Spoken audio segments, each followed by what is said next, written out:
வணக்கம். இன்றைக்கி நம்ம பார்க்க போகிற வீடியோ ஸ்வீட் கார்ன் வந்து நம்ம கடையில் போய் வாங்கி சாப்பிட்றோம்.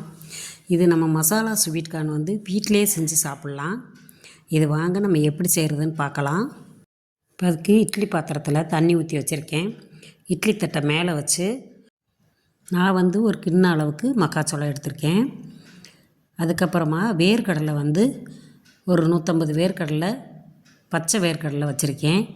கேரட் வந்து பொடியாக கட் பண்ண கேரட்டு ஒரு கப்பு வச்சுருக்கேன். இதை வந்து மூடி போட்டு ஒரு 10 நிமிஷம் வேக விட்டுருங்க. 10 நிமிஷம் கழித்து பார்த்தோம்னா நல்லா வெந்துருச்சு.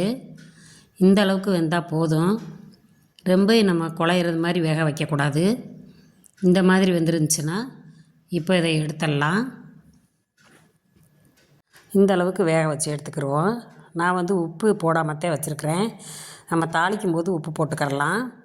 இப்போ ஒரு கடாயை அடுப்பில் வச்சு 3 ஸ்பூன் எண்ணெய் சேர்த்துக்கங்க. எண்ணெய் நல்லா காஞ்சதுமே 1 ஸ்பூன் சோம்பு சேர்த்துக்கலாம்.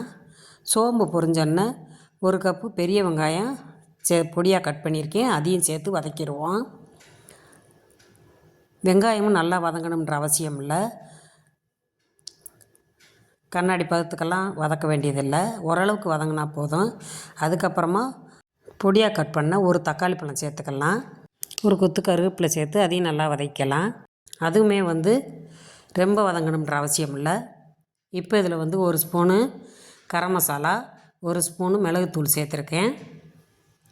இதை நல்லா கலந்து விட்டுறலாம். கலந்ததுக்கப்புறமா நம்ம வேக வச்சுருக்க மக்காச்சோளத்தையும் அதில் போட்டுருவோம். இதையும் நல்லா கலந்துருங்க. மசாலா, தக்காளி பழம் எல்லாம் ஒன்று சேர்ந்து வர்ற மாதிரி நல்லா கலந்து விட்டுருவோம். இப்போ நம்ம வேர்க்கடலையும் எடுத்து சேர்த்துக்கலாம். வேர்க்கடலையும் சேர்த்து நல்லா வதக்கிடுங்க.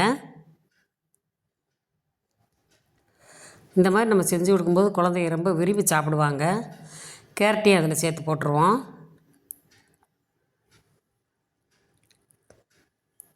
இதை நல்லா கலந்து விட்டுக்கோங்க.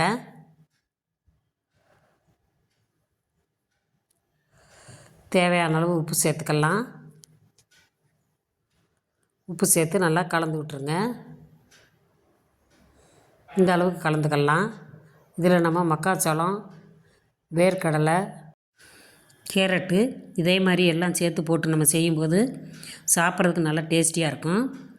இப்போ பார்த்திங்கன்னா இதில் ஒரு கொத்து கொத்தமல்லி தழை சேர்த்துக்கலாம். இறக்கும்போது கொத்தமல்லி தழை சேர்த்து இறக்குனோம்னா நல்லா வாசம் கம்முன்னு இருக்கும். இந்த மாதிரி ஸ்வீட் கார்ன் வந்து நம்ம வீட்டிலே செஞ்சு கொடுக்கும்போது கடைகளில் போய் நம்ம வாங்கி கொடுக்கணுன்ற அவசியம் இல்லை. இதில் 1/4 டீஸ்பூன் அளவுக்கு எலுமிச்சம் சாறு சேர்த்துக்கிடுவோம். நல்லா டேஸ்ட்டாக இருக்கும்.